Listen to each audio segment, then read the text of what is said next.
به خدا حافظی تلخ تو سوگند نشد که تو رفتی و دلم ثانیه ای بند نشد.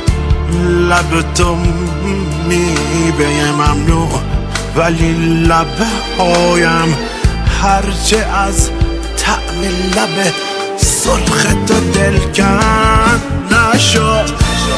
بیقرار تو اما در دل تنگم گله هاست.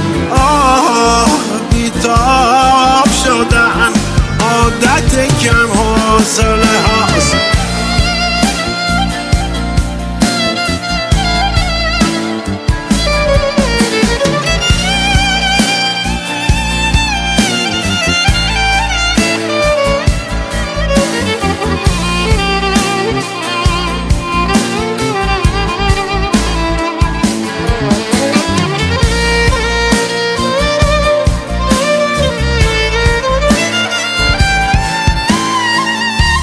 با چراغی همه جا گشتم و گشتم در شهر.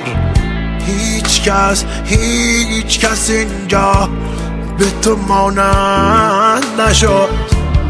هر کسی در دل من جای خودش را دارد.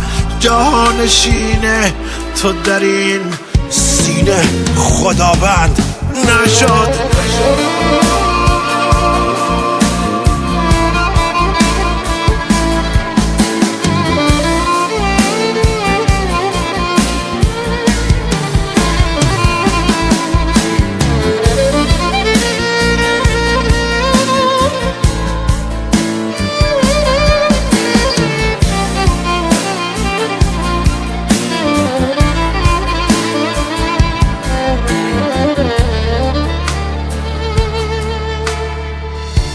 خاطرات تو و دنیای مرا سوزاندند تا فراموش شود یاد تو هر چند نشد.